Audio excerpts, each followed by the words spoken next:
Oke, selamat pagi semuanya. Assalamualaikum warahmatullahi wabarakatuh. Perkenalkan, nama saya Dimas Bastara Zahrosa. Saya dosen tetap di program studi agribisnis Fakultas Pertanian Universitas Jember. Jadi pada kesempatan kali ini saya ingin membuat video dalam rangka terkait dengan untuk penyampaian diri dosen dalam unjuk kerja Tridharma Perguruan Tinggi yang saya lakukan di bidang pengajaran. Video ini membuat penjelasan tentang salah satu mata kuliah yang saya ampu, yaitu mata kuliah manajemen agribisnis. Ini adalah mata kuliah wajib dengan kode PNB 1306, serta nantinya ada beberapa cuplikan dalam video pengajaran yang saya ingin tampilkan. Baik, jadi di dalam mata kuliah manajemen agribisnis ini prodi yang CPL prodi yang dibebankan pada mata kuliah ini adalah CPL 03, yaitu bagaimana mata kuliah ini bisa mampu mengintegrasikan kaitannya dengan konsep tentang sistem produksi pertanian, pasca panen, dan agroindustri atau industri pengolahannya, dan juga ada K3, yaitu keamanan dan keselamatan kerja, dan nantinya ada konfigurasi data. Jadi bagaimana di CPL 3 ini nantinya akan dijelaskan terkait dengan perencanaan bagaimana produksi usaha tani, mulai dari nantinya petani bagaimana menyiapkan sarana produksinya, mulai dari bibit, pupuk yang nantinya akan digunakan, terkait dengan obat-obatan yang digunakan, dan juga kaitannya dengan arsip tani. Dan pada saat budidaya atau usaha tani nanti juga perlu perencanaan dalam hal tenaga kerja yang nantinya akan disiapkan oleh petani atau pelaku usaha. Jadi mereka nanti bagaimana menyiapkan tenaga kerjanya, mulai dari pengolahan tanah, mulai dari tanam, terus perawatan, sampai pada proses panen dan juga pasca panen. Dan nantinya akan dilanjut pada industri pengolahan. Kalaupun komoditas ini dalam hal komoditas yang hortikultura biasanya gitu ya, karena hortikultura ini adalah produk yang memang cepat rusak di bidang pertanian, jadi perlu pengolahan lanjut agar nantinya bisa memberikan nilai tambah bagi petani gitu ya. Dan CPL 04, jadi CPL 04 ini akan mampu mengimplementasikan terkait dengan konsep literasi humanistik, yaitu etika dan komunikasi, negosiasi, leadership, inovasi, dan juga kreativitas yang dalam hal ini adalah bidang agribisnis. Jadi bagaimana nanti seorang petani atau pelaku usaha dia nanti akan memanage, merencanakan usaha taninya sampai pada proses menjual produk dengan nilai yang tentunya bisa diharapkan oleh petani gitu ya. Dan pada capaian pembelajaran mata kuliah ini ada 3, yaitu CPMK 1, bagaimana kita nantinya akan menjelaskan konsep tentang sistem produksi pertanian, teori-teori produksi pertanian, ada teori permintaan, teori penawaran, dan faktor-faktor produksi usaha tani, mulai dari tanah dan lain-lain, dan juga fungsi produksi, dan juga serta yang paling penting adalah bagaimana kreativitas petani. Dan memang saat ini kreativitas petani ini sangat dibutuhkan gitu ya. Dan untuk CPMK 2 dalam mata kuliah manajemen agribisnis, jadi bagaimana nantinya mempraktekkan prinsip dasar pengelolaan pasca panen, industri pengolahan, bagaimana produk yang tadinya itu mentah bisa dijual dalam bentuk olahan yang tentunya dapat meningkatkan nilai tambah. Nah, gitu ya. Dan CPMK 3 ini nantinya akan menguraikan hal-hal yang terkait literasi humanistik, kaitannya dengan tadi etika, leadership, negosiasi, dan inovasi dan kreatif. Baik, jadi dari CPMK yang sudah saya jelaskan dan masing-masing CPMK 1, 2, dan CPMK 3 ini akan terbagi menjadi sub CPMK dari 1 sampai 14. Untuk sub CPMK pertama dari mata kuliah manajemen agribisnis yaitu adalah mampu menjelaskan konsep dasar sistem agribisnis itu seperti apa, dan sub CPMK 2 yaitu mampu menginterpretasikan konsep dasar manajemen dan peran petani dalam bidang agribisnis. Dan sub CPMK 3 jadi mampu menguraikan bagaimana petani nantinya bisa mengelola sarana produksi yaitu di dalam manajemen on farm-nya, budidaya atau usaha taninya. Dan sub CPMK 4 yaitu mampu menguraikan manajemen penggunaan faktor-faktor produksi di bidang pertanian. Dan sub CPMK 5 yaitu petani nanti bisa atau kita mampu melakukan analisis usaha tani, bagaimana analisis usaha tani itu bisa menguntungkan atau tidak. Dan sub CPMK 6 yaitu mampu menguraikan manajemen pasca panennya, jadi pasca panen sampai pada pengolahan pertanian. Dan sub CPMK 7 atau di pertemuan 7 kita akan membahas kaitannya dengan bagaimana kita mampu menginterpretasikan kaitannya konsep manajemen teknologi pada bidang agribisnis. Dan pertemuan ke-8 baru kita UTS, lanjut nanti pada sub CPMK ke-8-nya yaitu mampu mempraktekkan manajemen SDM-nya, mulai dari perencanaan SDM gitu ya. Dan sub CPMK 9 bagaimana nanti kita mampu menerangkan konsep dari pemasaran hasil pertaniannya gitu ya. Dan sub CPMK 10 untuk pertemuan 10 yaitu bagaimana kita mampu menjelaskan manajemen pembiayaan atau keuangannya, mulai dari proses keuangan usaha tani sampai pada industri pengolahannya, berapa biaya yang kita butuhkan untuk bisa menghasilkan keuntungan. Dan yang ke-11 sub CPMK 11 yaitu mampu menjelaskan kelembagaan atau sistem-sistem pendukung dari agribisnis. Sub CPMK 12 yaitu bagaimana kita mampu menjelaskan resiko-resiko dan asuransi-asuransi mungkin yang ada di bidang pertanian. Sub CPMK ke-13 bagaimana kita mampu menguraikan strategi bangunan sistem pertanian ke depan seperti apa, kebijakan-kebijakan yang harus diambil oleh pemerintah, baik itu pemerintah pusat atau pemerintah daerah itu nantinya seperti apa. Dan yang terakhir yaitu sub CPMK ke-14 yaitu bagaimana kita mampu menarik kesimpulan mahasiswa nantinya membuat sebuah mini riset ya, sebuah mini riset dari hasil praktikum lapang yang dilakukan oleh mahasiswa. Mungkin itu kaitannya dengan beberapa sub CPMK atau pertemuan 1 sampai pertemuan ke-15. Dilanjut 16 nanti ada asesmen yaitu dengan UAS. Oke, selamat pagi. Assalamualaikum warahmatullahi wabarakatuh. Oke, baik. Gimana kabar hari ini, teman-teman? Sehat ya? Oke, hari ini kita masuk di pertemuan ketiga ya. Jadi terkait dengan mata kuliah manajemen agribisnis, dan insya Allah di pertemuan ketiga ini biasanya nanti langsung ke praktikum gitu ya.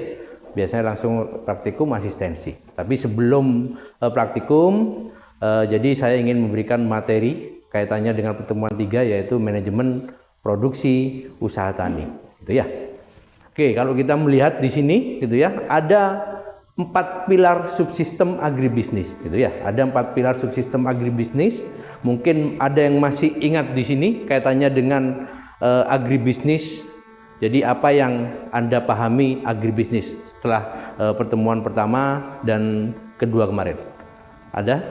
Oke, Mas Radit, monggo. Baik, izin menjawab Bapak. Perkenalkan, nama saya Muhammad Aditya Prapambudi. Seingat saya sendiri, agribisnis merupakan suatu rangkaian kegiatan bisnis khususnya di bidang pertanian yang memang di dalamnya itu ada beberapa subsistem yang saling menunjang Bapak, mulai dari hulu hingga hilir dengan tujuan untuk menambah nilai produk dari pertanian tersebut Bapak. Seperti itu. Oke, baik. Terima kasih Mas Radit. Jadi itu ya kesimpulannya, namanya agribisnis artinya bisnis, singkatannya adalah bisnis di bidang pertanian. Ya, dalam hal ini ada 4 pilar subsistem agribisnis mulai dari hulu sampai hilirnya. Jadi ya, kalau kita melihat sejarahnya itu masih belum ada bisnis yang kaitannya dengan hilirnya, gitu ya. Stop pada on farmnya, budidayanya. Jadi kalau agribisnis ini sudah lebih ke arah yang lebih modern pertaniannya. Jadi nanti yang produk yang dijual adalah hasil olahan dari petani. Gitu ya. Jadi kalau kita membahas sistem hulu, artinya sarana apa sarana prasarana yang dibutuhkan oleh petani itu apa saja. Yang jelas bibit yang harus berkualitas. Gitu ya, bibit, pupuk. Kalau itu memang skala kecil, pastinya nantinya petani akan terdaftar untuk mendapatkan pupuk subsidi. Gitu ya. Lalu ada subsistem produksi, intinya bagaimana petani itu bisa merencanakan usaha taninya, mulai dari tenaga kerjanya, berapa orang yang nantinya dibutuhkan, sampai pada proses panen, dan juga ada proses pengolahan pasca panennya sebelum proses pada kita masuk ke subsistem hilirnya. Kalau subsistem hilir artinya ada nilai tambah. Produk yang tadinya segar, mungkin yang artinya yang afkir gitu ya, yang rusak, itu nanti bisa diolah. Itu ya, buah naga misalkan kita usaha tani buah naga, kalau buah naganya pecah, kan ini pasti harganya murah di pasaran. Ya. Itu yang dilakukan oleh petani. Inovasi apa yang dilakukan oleh petani? Misalkan dibuat dengan dalam bentuk selai, itu kan masih bisa, gitu ya. Harga yang jualnya tadi rendah karena pecah, itu bisa kita olah dagingnya menjadi selai misalnya. Nah, itu akan meningkatkan harga jual dari buah naga. Nah, ini ada subsistem lembaga penunjangnya. Lembaga penunjang bisa dari kampus. Kampus memiliki yang namanya lembaga penelitian, lembaga pengabdian.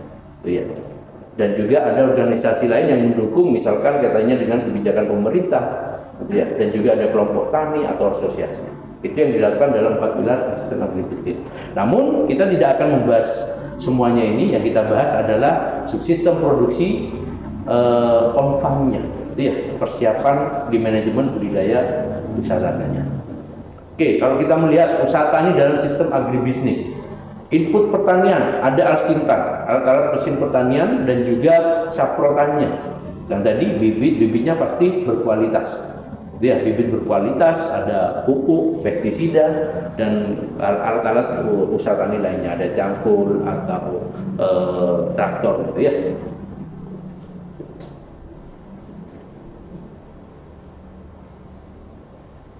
Oke, di sini adalah proses dalam subsistem agribisnis, yaitu di dalam usaha tani. Jadi bagaimana petani itu merencanakan, dan juga nanti ada proses usaha taninya.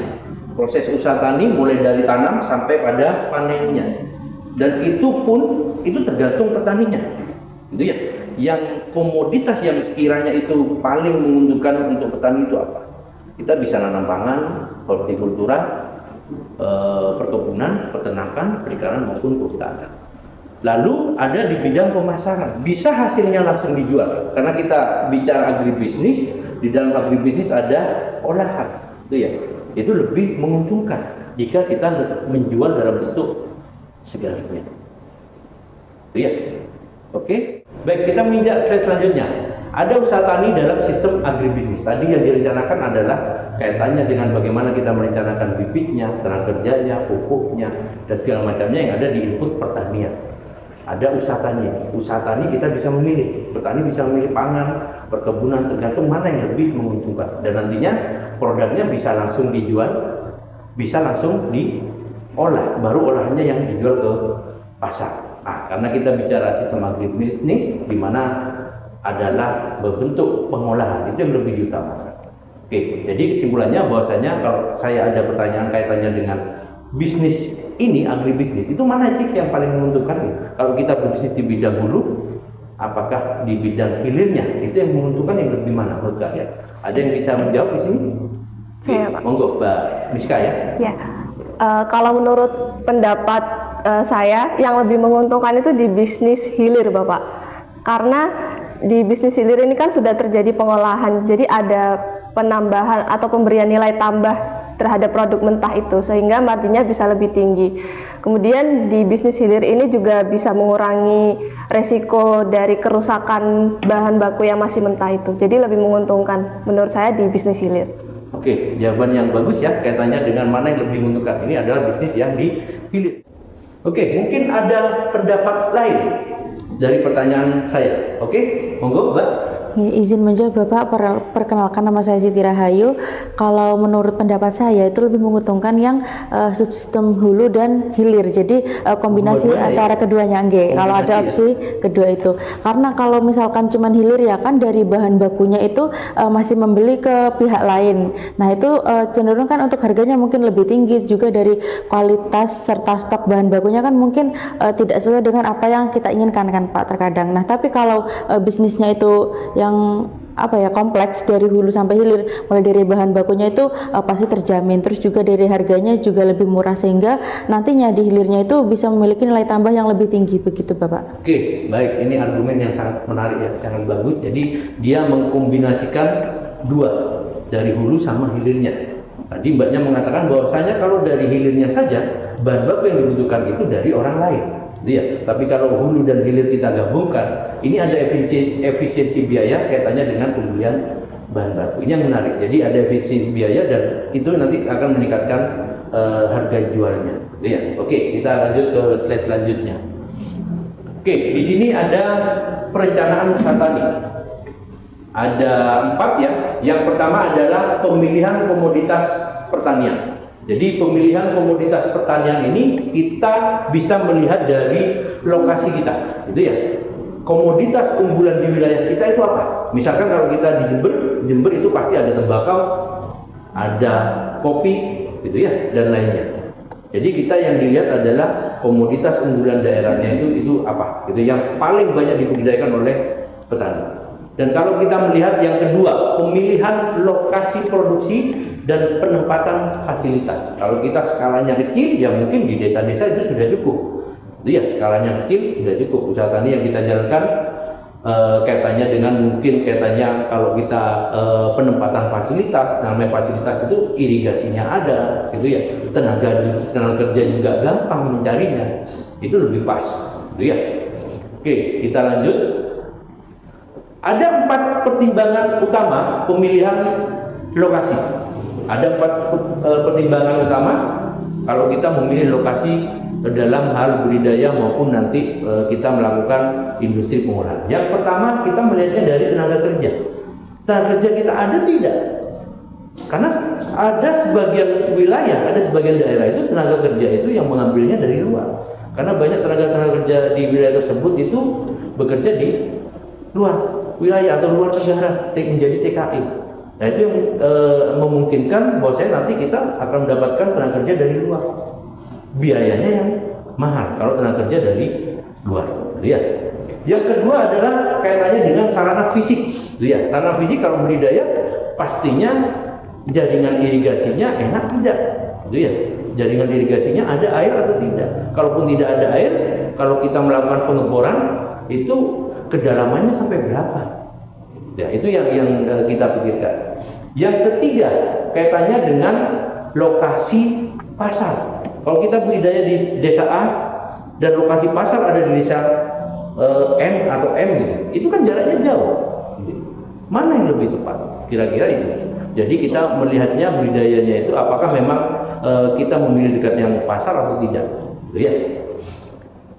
Yang keempat kaitannya dengan insentif wilayah. Namanya usaha, apapun usaha yang kita lakukan itu pasti ada yang namanya pajak. Gitu ya. Kalau kita punya lahan, kita membayar pajak lahan. Itu kalau kita sewa, ya ada sewa yang dibayarkan kepada orang lain yang akan membayar pajaknya. Gitu ya.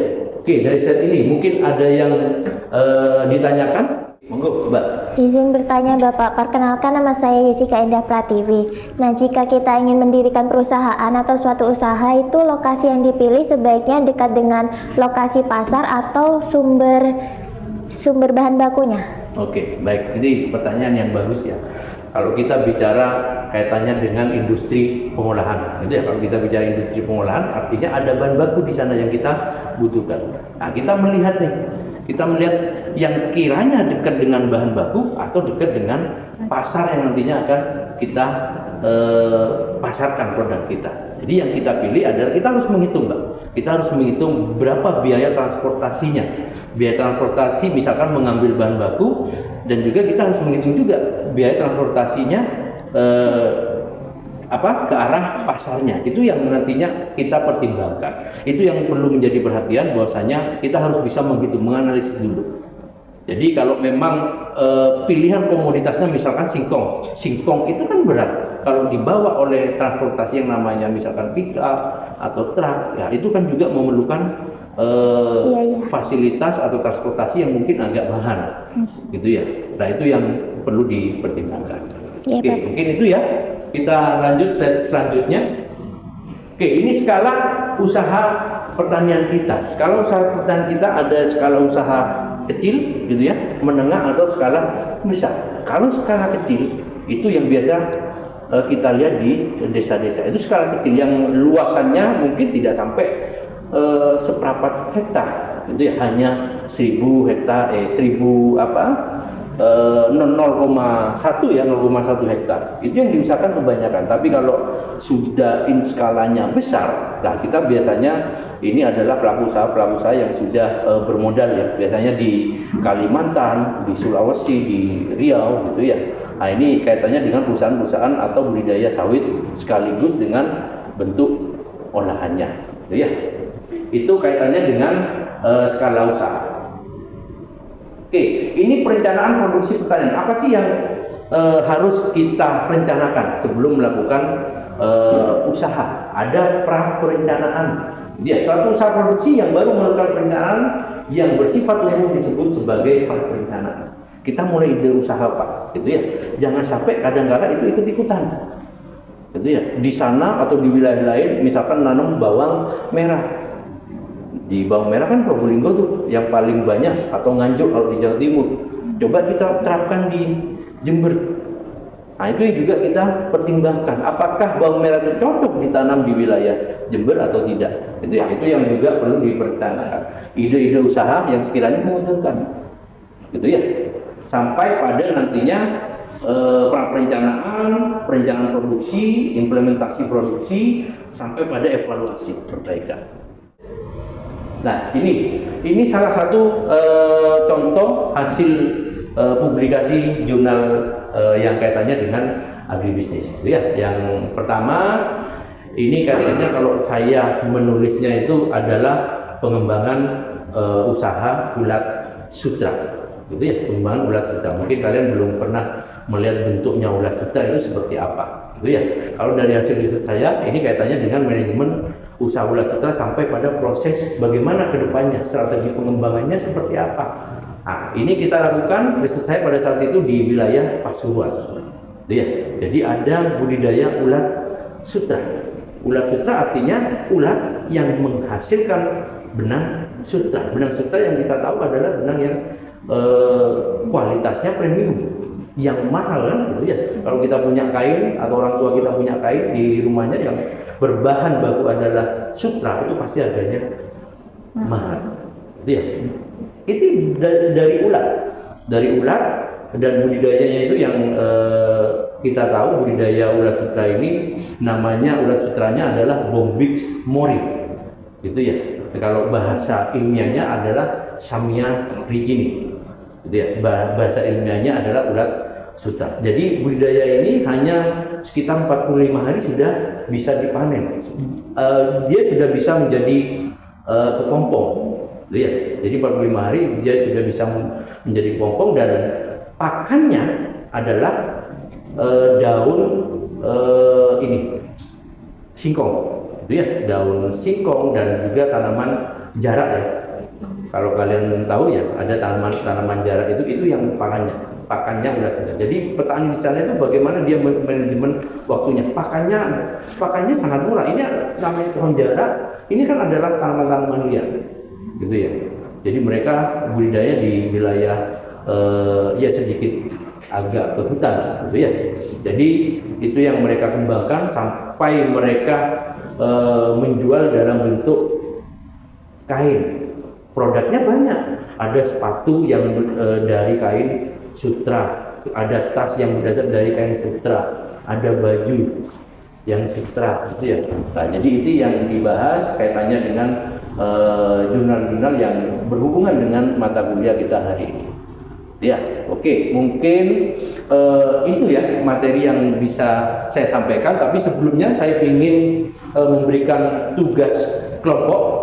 Nanti tugas kelompok kalian kerjakan dalam waktu 5-10 menit lah, gitu ya. Nanti salah satu mungkin atau bisa presentasi di depan. Ya, oke.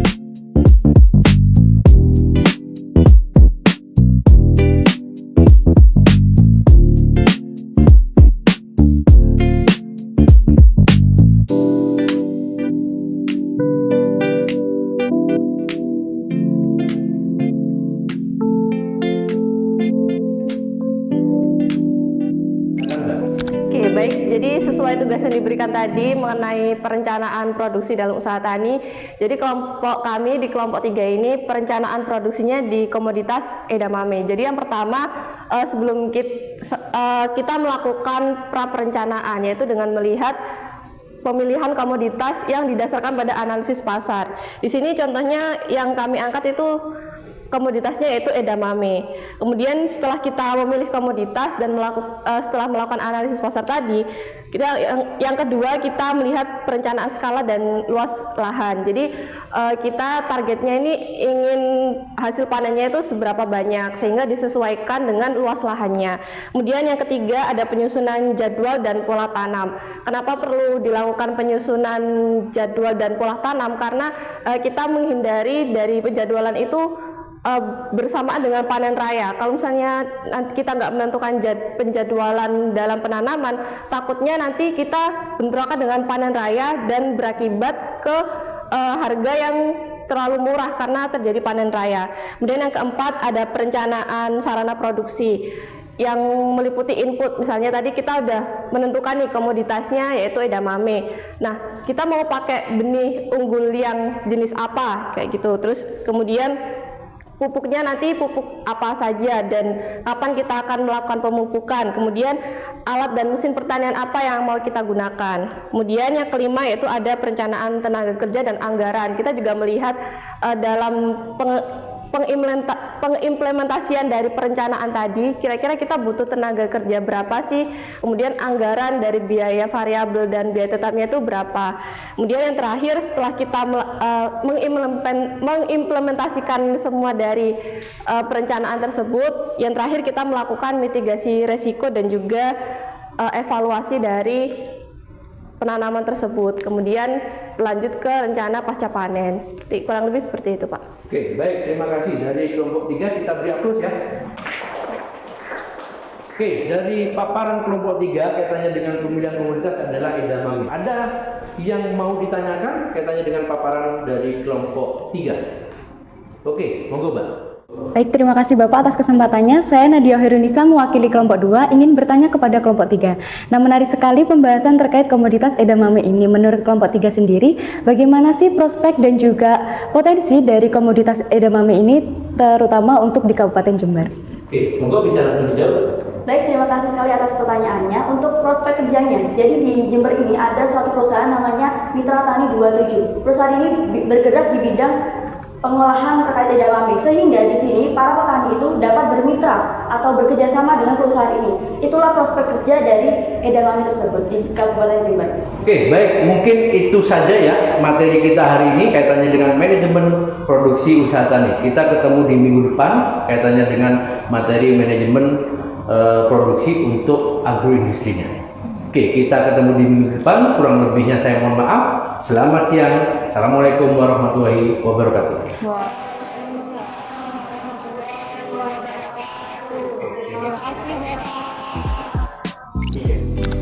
Baik, demikianlah gambaran singkat mengenai proses kaitannya dengan pengajaran mata kuliah manajemen agribisnis yang saya ampuh sebagai bukti pernyataan diri dosen dalam unjuk kerja perguruan tinggi Tridharma perguruan tinggi di bidang pengajaran. Terima kasih atas perhatiannya. Semoga kita sukses selalu. Assalamualaikum warahmatullahi wabarakatuh.